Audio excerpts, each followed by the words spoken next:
శ్రీ కృష్ణ సద్గురు పరబ్రహ్మణే నమః. ఓం సచ్చిదానంద రూపాయ కృష్ణాయ క్లిష్టహారిణే నమో వేదాంత వేద్యాయ గురవే బుద్ధి సాక్షిణే. ఓం సశంఖచక్రం సకిరీట కుండలం సపీత వస్త్రం సరసీరుహేక్షణం సహార వక్షస్థల కౌస్తుభశ్రియం నమామి విష్ణుం శిరసా చతుర్భుజం. శ్రీ మహాభాగవతము నవమ స్కందము. అయితే ఆ నగరం మేడల మీద నిల్చొని స్త్రీలు, ఇతడే రామచంద్రుడు, ఈ అబల కోసమే అతడు రావణాసురుని చంపాడు, అల్లదిగో అతడే లక్ష్మణుడు, అడుగో అతడే సుగ్రీవుడు, ఆ దగ్గరలో ఉన్నవాడే హనుమంతుడు, అతని దగ్గర ఉన్నవాడు విభీషణుడు అంటూ చేతులతో చూపిస్తూ చూడసాగారు.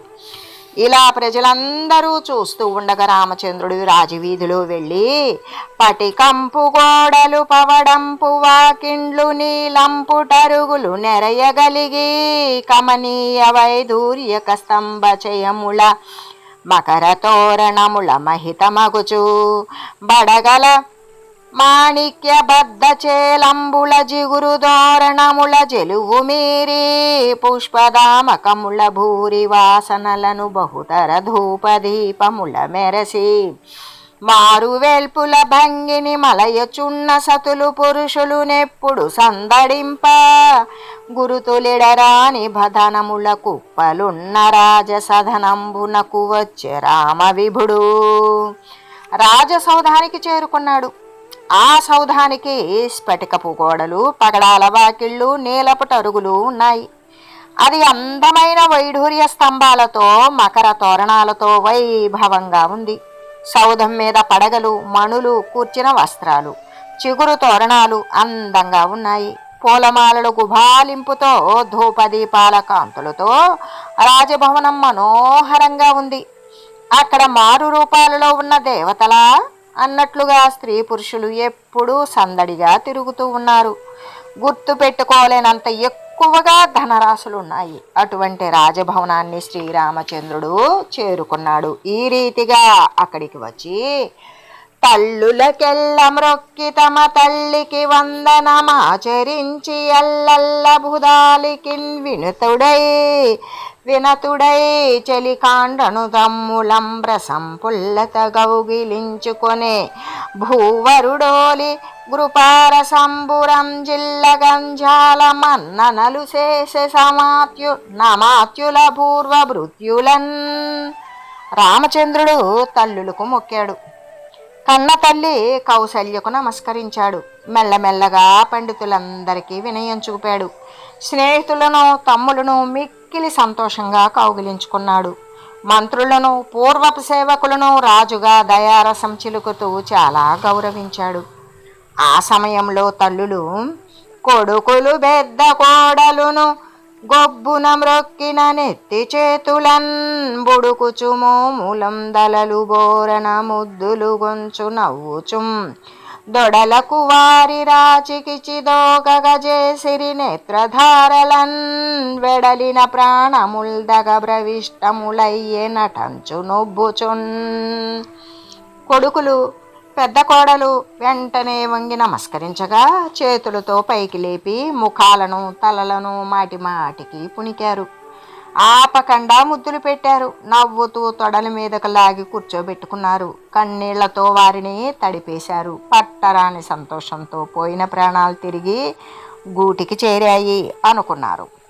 అంతలో వశిష్ఠుడు వచ్చాడు. శ్రీరామచంద్రుని జటాబంధాన్ని విప్పించాడు. కులవృద్ధులు తాను కలిసి దేవేంద్రుని మంగళ స్నానం చేయించే బృహస్పతిలా సముద్ర నదీ జలాలతో అతనికి అభిషేకం చేయించారు. సీతారాములు స్నానం చేసి మంచి బట్టలు కట్టుకున్నారు. సువాసనలు కలిగిన పూలు తురుముకున్నారు. సుగంధభరితమైన లేపనాలు పూసుకున్నారు. ఆభరణాలు ధరించారు. భరతుడు తనకు ఇచ్చిన రాజసింహాసనం మీద రాముడు కూర్చుండి అతనిని గౌరవించాడు. కౌసల్యకు ప్రీతి కలిగించాడు. లోకమంతా పూజించే రీతిగా రాజ్యం ఏలుతూ ఉన్నాడు. అప్పుడు కలగుటెల్లను మానె గందులేడింటికి జలనంబు మానె భూచక్రమునకు జాగరూకత మానె జలజలోచనకు దీన భావము మానె దిక్పతులకు మాసియుండుట మానె మార్తాండ విధులకు గావిరి మానెది గగనములకు నుడిగిపోవుట మానె నూర్వీరుహంబుల కడుగుట మానె ద్రేతాగ్నులకును గడిది వ్రేగుమానె గరిగిరికిటినాగ కమఠములకు బ్రజల కలకమానే రామచంద్ర విభుడు రాజేంద్ర రత్నంబు ధరణి భరణ రేఖ దాల్చునప్పుడు. రాజేంద్రులలో శ్రేష్టమైన వాడు రామచంద్ర మహారాజు. భూభారం వహించి పరిపాలన చేస్తూ ఉంటే సప్త సముద్రాలు కూడా కల్లోలం లేకుండా ఉన్నాయి. భూవలయం స్థిరంగా చలనం లేకుండా ఉన్నది. పద్మాక్షుడైన శ్రీహరి మెలకుగా ఉండనెక్కరలేకపోయింది. దిక్పాలూరుకు దైన్యం పోయింది. సూర్యచంద్రులు మాసిపోక ప్రకాశవంతంగా ఉన్నారు. దిక్కులు ఆకాశము కావిరి లేకుండా నిర్మలంగా ఉన్నాయి. చెట్లు ఎండిపోక ఏపుగా పెరుగుతున్నాయి. త్రేతాగ్నులు నివురు గప్పక ఉజ్వలంగా వెలిగాయి. భూమిని మోసే అష్టదిగ్గజాలకు, సప్తకుల పర్వతాలకు, ఆదివరాహానికి, ఆదిశేషునకు, ఆదికూర్మానికి కూడా బరువు తగ్గింది. ప్రజలు కలత పొందకుండా ఉన్నారు. మరీ కూడా పొలతుల వాలు జూపులయంద చాంచల్యమబలల నడుమలయందలేమి కాంతాలకములంద కౌటిల్య సంచారమతివల నడపులయంద జడిమా ముగుదల పరిరంభములయంద పీడన మంగన కుచములయంద పోరు పడతుల రతులంద బంద సందాసంబు సతుల బాయుటలంద సంజ్వరంభు ప్రియులు ప్రియరాండ్రు మనముల బెరసి తార్పులందా చౌర్యంబు వల్లభులాత్మ సతులు నాగి క్రొమ్ముళ్ళు పట్టులందక్రమంబు రామచంద్రుండు పాలించు రాజ్యమందు. రామచంద్రుడు పాలించే రాజ్యంలో చాంచల్యం అనేది ఆడువారి చూపులలోనే ఉంది. లేక పోవడం అనేది స్త్రీల నడుముల యందే ఉంది. కుటిలంగా సంచరించడం అనేది స్త్రీల యొక్క ముంగురుల యందే ఉండేది. మందకొడితనం ఆడువారి నడకలలోనే, పీడనము స్త్రీల కౌగిళ్లలోనే, పోరు వారి కుచముల యందే, బంధాలు వేయడం ఆడువారి రతులందే, కాక అనేది సతుల విరహాలలోనే, చౌర్యం అనేది ప్రియులు ప్రియురాండ్ర మనసులను ఆకట్టుకొని దాచుకోవడంలోనే ఉండేది. అక్రమం అనేది భర్తలు భార్యలను అడ్డగించి జడలు పట్టుకోవడంలోనే ఉండేది. అయితే తండ్రి క్రియ రామచంద్రుడు తండ్రుల మరిపించి ప్రజల దారక్షింపం దండ్రులనందరు మరచిరి తండ్రి కదా రామచంద్ర ధరణిపుడనుచున్. రాముడు తండ్రులను కూడా మరిపించేలా తండ్రి అయి ప్రజలను రక్షిస్తూ ఉంటే అందరూ తండ్రులను వారి వారి తండ్రులను మర్చిపోయారు. రామచంద్ర ప్రభువే తమకు తండ్రి కదా అనుకున్నారు. ఆ రామచంద్రుడు రాజర్షిలా నడుచుకున్నాడు. నిజ ధర్మాన్ని పాటించడంలో ఆసక్తి వహించాడు. ఏకపత్ని వ్రతుడుగా ఉన్నాడు. సమస్త లోకాలకు అతడు సమ్మతుడయ్యాడు. ధర్మానికి విరుద్ధం కాకుండానే కోరికలను అనుభవించాడు. త్రేతాయుగంలో కూడా కృతయుగ ధర్మాలను పాటింపజేశాడు. చిన్నపిల్లలో చనిపోవడం మొదలైన అరిష్టాలు ప్రజలకు కలుగకుండా రాజ్యాన్ని పాలిస్తూ ఉన్నాడు. ఆ సమయంలో సిగ్గువడుట గల్గి సింగారమును గల్గి భక్తి గల్గి చాలా భయము గల్గి నయము బ్రియము గల్గి నరనాదు చిత్తంబు సీతదనకు వశము చేసుకొనియే. సిగ్గుపడుతూ సింగారించుకుంటూ భయభక్తులు కలిగి నయము ప్రియము కలిగి ఉంటూ సీతారాజైన రాముని మనసును తనకు వశపడేలా చేసుకున్నది. అది చెప్పగా విని పరీక్షిత్ మహారాజు ఇలా అడిగాడు. భ్రాతృజనుల యందు బంధువుల యందును ప్రజల యందు రాజభావముంది ఎట్లు మెలగే రాఘవేశ్వరుండెవ్వని గూర్చి క్రతువులెట్లు గోరి చేసే. కరెక్ట్, నిజమే. పరిపాలకుడైన రాఘవేంద్రుడు తమ్ముల పట్ల, బంధువుల పట్ల, ప్రజల పట్ల ఎలా మసలుకున్నాడు, ఎవరిని ఉద్దేశించి ఎలా కోరి యాగాలు చేశాడు అని పరీక్షిత్తు అడగగా సుఖయోగి ఇలా చెప్పాడు. భగవంతుడగు రామభద్రుండు ప్రీతితో దేవోత్తముని సర్వదేవమయుని ధనుదాన గూర్చి అధ్వరములు శేషను హోతకు దూరుపునుత్తరంబు సామగాయకునికి శమన దిగ్భాగంబు బ్రహ్మకు గ్రమమున బడమరెల్లా నధ్వర్యునకు శేషమాచార్యునకు నిచ్చి సొమ్ముల బంచి భూసురుల కొసంగి తనదు రెండు పుట్టంబులు తనకు నైన మెలత మంగళ సూత్రంబు మినుకు దక్క వినతుడైయుండే నారాము వితరణంబు పాండవోత్తమయేమని పలుకవచ్చు. అయితే భగవంతుడైన రామభద్రుడు దేవోత్తముడు, సర్వదేవతా స్వరూపుడు అయిన తనను గూర్చి తానే ప్రీతితో క్రతువులు చేసి హోతకు తూర్పు దిక్కున, సామగాయకునికి ఉత్తర దిక్కును, బ్రహ్మకు దక్షిణాన్ని, అధ్వర్యునకు పడమరన్ అంతా కూడా ఆచార్యునికి మిగిలిన భూభాగాన్ని అంతా ఇచ్చివేశాడు. ధనమంతా ఇచ్చి బ్రాహ్మణులకు పంచి ఇచ్చేశాడు. తనకు 2 బట్టలు, తన భార్య మెడలోని మంగళసూత్రపు తలుకు, ఇవే తప్ప ఇంకేమీ మిగలలేదు. పాండవోత్తమ, రాముని దానగుణం గురించి నేను ఏమి చెప్పేది? అంతటా రాముని దానశీలత్వానికి మెచ్చుకొని ఆ బ్రాహ్మణోత్తములు భూములు తిరిగి ఇచ్చివేసి ఇలా అంటూ ఉన్నారు. ధరణి వలదు మాకు దపసులకేల నీవఖిలలోక గురుడవైనా హరిణి మామనంబులందు మలయు చీకటి బాపు భవదుదార రుచుల పార్థివేంద్ర. ఓ రాజోత్తమ, మా వంటి తాపసులకు ఎందుకు? భూమి మాకు వద్దులే. నీవు అఖిల లోకాలకు గురుడవైన హరివి. నీ ఉదార కాంతులతో మా మనసులలో వ్యాపించి ఉన్న చీకటిని పోగొట్టు అని చెప్పి బ్రహ్మవేత్తలకు దేవుడైన రామచంద్రుని వినయంగా పూజించారు. మునులు వెళ్ళిపోయారు.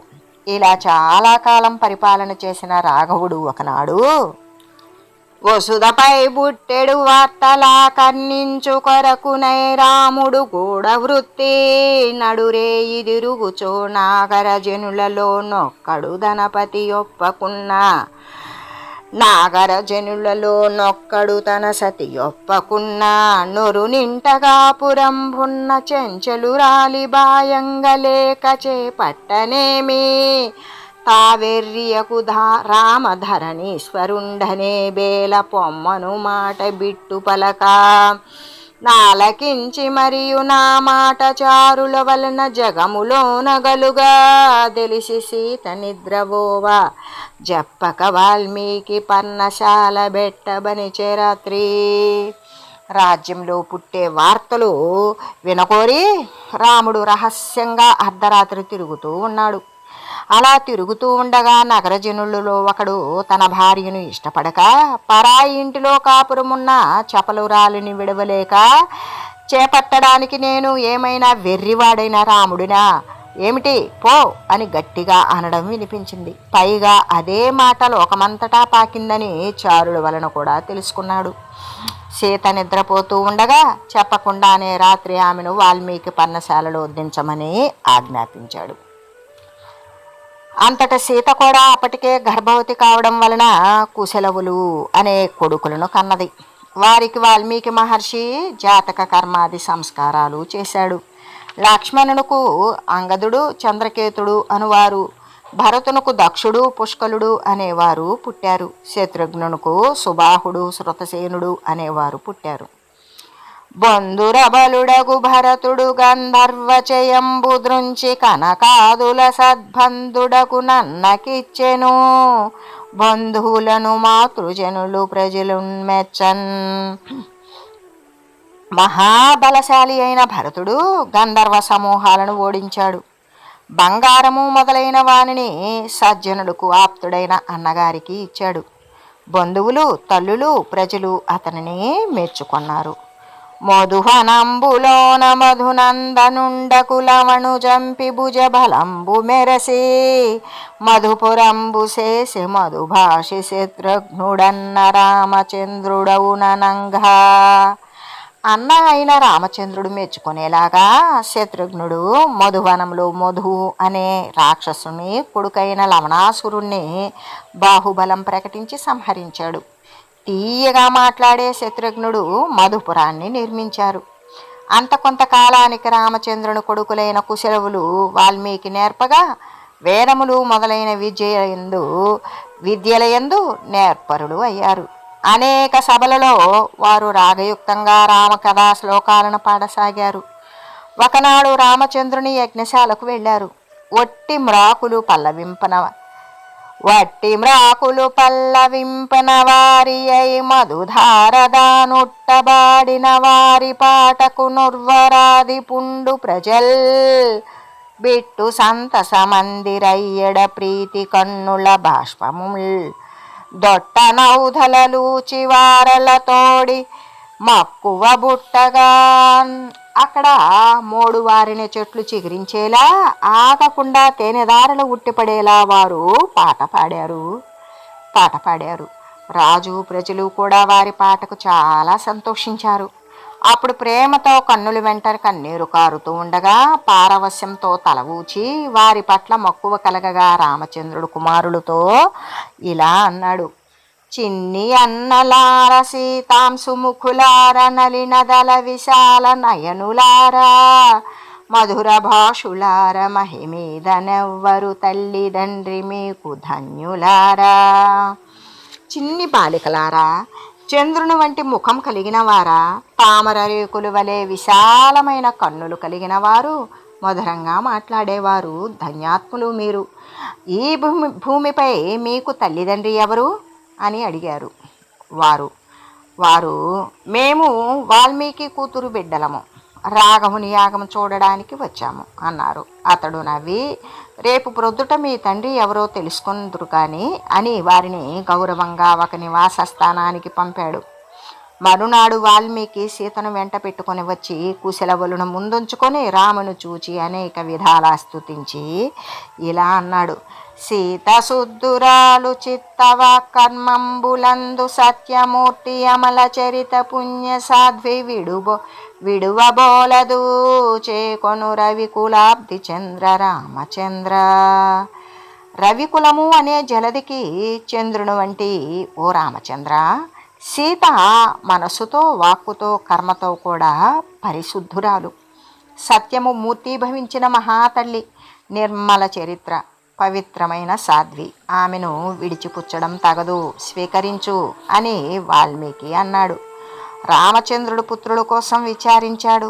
సీత కుశలవులను వాల్మీకి అప్పగించి రామచంద్రుని పాదాలను ధ్యానిస్తూ నిరాశగా భూగర్భంలోనికి ప్రవేశించింది. అప్పుడు ముదిత ఏటికి గృంకితీవు మనలో మోహంబు చింతింపవే వదనాంభోజము సూపవే మృదువుని వాక్యంబు వినిపింపవే తుదిసేయం దగదంచునీశ్వరుడనై దుఃఖించే భూపాలుడా పదగాదే ప్రియురాలి భాసిన ఎడన్ భావింపనెవ్వారికిన్. రామచంద్రుడు, వనిత, ఎందుకలా భూమిలోకి కృంగిపోయావు? మన మధ్య ఉన్న అమితమైన ప్రేమను గురించి ఆలోచించలేదా? నీ ముఖము ఒక్కసారి చూపు, మృదువైన నీ మాటలు వినిపించు. ఇదే తుది చూపు చేయడం నీకు న్యాయం కాదు అంటూ తాను ఈశ్వరుడైనప్పటికీ కూడా రాముడు దుఃఖించాడు. ఆలోచించి చూస్తే ప్రియురాలికి దూరమైనప్పుడు ఎవరికైనా ఆపద కలగడం సహజమే కదా అని విచారించి రామచంద్రుడు బ్రహ్మచర్యాన్ని పాటించి 11,000 సంవత్సరాలు నిరాటంకంగా అగ్నిహోత్రం నిర్వర్తించాడు. తాను పరమాత్మ కాబట్టి తన పూర్వపు స్థానానికి వెళ్ళిపోయాడు. ఈ రీతిగా ఆదిదేవుడైన యా రామచంద్రుని కబ్దిగట్టుటెంత యసురకోటి జంపుటెంత కపుల సహాయమది ఎంత సురల కొరకు గ్రేడ సూపెగాక. ఆదిదేవుడైన రామచంద్రునికి సముద్రానికి సేతువు కట్టడం ఎంత పని, రాక్షస వీరులను చంపడం ఎంత పని, కోతుల సహాయం అది ఎంత, కేవలం సురల కోసమే ఈ వినోదాన్ని చూపాడు. వసుడుగా మ్రొక్కెదన్ లవణవాది విజృంభణత నివర్తికిన్ దశదిఘదీశమౌళిమణిదర్పణమండిత దివ్యకీర్తికిన్ దశశతభానుమూర్తికి సుధారుచి భాషకి సాధు పోషికిన్ దశరథరాజు పట్టికిన్ దైత్యపతింబొరిగొన్న జెట్టికిన్. సముద్రం యొక్క విజృంభణను అరికట్టిన వానికి 10 దిక్కులయందు ఉన్న దిక్పాలకుల కిరీటాలయందు ఉన్న మణులనే అద్దాలలో ప్రకాశిస్తూ ఉన్న దివ్య కీర్తి కలవానికి, 1000 సూర్యుల వంటి తేజస్సు కలవానికి, అమృతవాక్కు కలవానికి, సజ్జనులను కాపాడేవానికి, రావణాసురుని అంతమొందించిన మహావీరునికి, దశరథుని కుమారునికి భక్తితో నమస్కరిస్తాను. నల్లనివాడు పద్మనయనంబులవాడు మహాసుగంబులన్ విల్లును దాల్చువాడు కడువిప్పగు వక్షమువాడు మేలుబై జల్లెడువాడు నెక్కిన భుజంబులవాడు యశంభు దిక్కుళం జల్లెడువాడు నైనరగు సత్తముడిచ్చుతమా కభీష్టముల్. నల్లనివాడు, పద్మాల వంటి కన్నులు గలవాడు, తిరుగులేని గొప్ప బాణాలను వింటిని దాల్చినవాడు, మిక్కిలి విశాలమైన వక్షస్థలం కలిగినవాడు, ఎల్లప్పుడూ మేలును చేకూర్చేవాడు, ఎత్తైన భుజాలవాడు, దిక్కులు అన్నింటి యందు తన కీర్తిని వెదజల్లినవాడు అయిన రఘుత్తముడు మాకు కోరినవన్నీ ఇచ్చుగాక. రామచంద్రుగూడి రాకల బోకల గదిసి తిరుగువారు గన్నవారు నంటు కొన్నవారు నా కోసల ప్రజలరికి రాధియోగుల రుగుగతికి. రామచంద్రునితో కలిసి రాకపోకలు సాగించినవారు, ఆయనతో కలిసి తిరిగినవారు, చూచినవారు, ఆయనను స్పృశించినవారు అయిన ఆ కోసల ప్రజలందరూ ఆదిమునులు పొందిన ఉత్తమ గతిని పొందారు.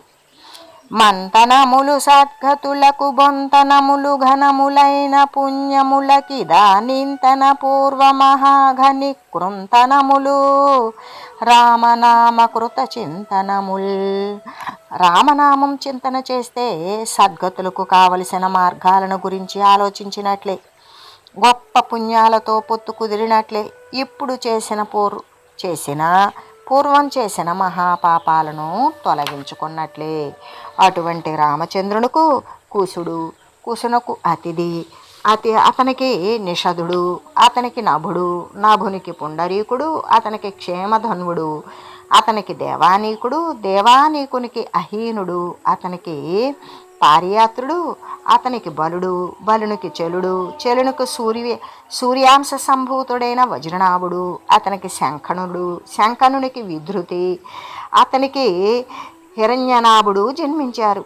హిరణ్యనాభుడు జైమిని శిష్యుడైన యాజ్ఞవల్కుని వలన ఆధ్యాత్మయోగం నేర్చుకున్నాడు. హృదయ మాలిన్యం పోగొట్టుకున్నాడు, యోగాన్ని అనుష్ఠించాడు. ఆ తర్వాత ఆ హిరణ్యనాభునికి పుష్యుడు, అతనికి ధ్రువసంధి, అతనికి సుదర్శనుడు, అతనికి అగ్నివర్జుడు, అగ్నివర్ణునికి శీఘ్రుడు, శీఘ్రునికి మరువు అనేవాడు పుట్టారు. యోగి అయిన ఆ మరుమహారాజు సిద్ధుడై కలాపం అనే గ్రామంలో ఉన్నాడు. అతడు కలియుగాంతంలో నష్టమైపోయే సూర్యవంశాన్ని మళ్ళీ పుట్టిస్తాడు. ఆ మరువనకు ప్రశుశ్రుకుడు, అతనికి సంధి, అతనికి అగమర్షుడు, అతనికి మహస్వంతుడు, అతనికి విశ్వసాహ్యుడు, విశ్వసాహ్యునికి బృహద్బలుడు జన్మించారు. ఆ బృహద్బలుని మహాభారత యుద్ధంలో మీ తండ్రి అయిన అభిమన్యుడు వధించాడు అని చెబుతూ భవిష్యద్రాజేతిహాస వర్ణనము. పరగనిక్ష్వాకుడును బృహద్బలుడు మొదలు దుదయుగా గల రాజుల దోడు తోడా నెరుగ చెప్పి తిని వారినింక మీద బుట్టగలవారి చెప్పెద భూవరేంద్ర. రాజా, ఇంతవరకు ఇక్ష్వాకుడు మొదలుకొని బృహద్బలుని వరకు కూడా ఉన్న రాజుల క్రమాన్ని తెలియజేశాను. ఇక మీద పుట్టబోయే నీ వారి గురించి చెప్తాను. అతనికి, ఆ బృహద్బలునికి బృహద్రణుడు, అతనికి వృక్షతుడు, అతనికి వత్సప్రీతుడు, వత్సప్రీతునికి ప్రతివ్యోముడు, అతనికి భానుడు, భానునికి సహదేవుడు, సహదేవునికి బృహదస్వుడు, అతనికి భానుమంతుడు, అతనికి ప్రతీకాశ్వుడు, ప్రతీకాశ్వునికి సుప్రతీకుడు, అతనికి మేరుదేవుడు, అతనికి సుతక్షత్రుడు, అతనికి రుక్షకుడు, రుక్షకునికి అంతరిక్షుడు, అంతరిక్షకునికి సుతపుడు, అతనికి అమిత్రజిత్తు, అతనికి బృహద్వాజి, అతనికి బర్హి, బర్హికి ధనంజయుడు, అతనికి రణంజయుడు, అతనికి సృంజయుడు, అతనికి శాక్యుడు, శాక్యునికి శుద్ధాదుడు, శుద్ధాదునికి లాంగలుడు, అతనికి ప్రసేనజిత్తు, అతనికి క్షుద్రకుడును, క్షుద్రకునికి రుణకుడు, అతనికి సురధుడు, అతనికి సుమిత్రుడు పుడతారు. సుమిత్రునికి తరువాతి కాలంలో సూర్యవంశం అంతరించిపోతుంది. వీరంతా బృహద్బలుని తరువాత క్రమంగా పుట్టబోయేవారు అని చెప్పి శుకుడు ఇంకా ఇలా అన్నాడు.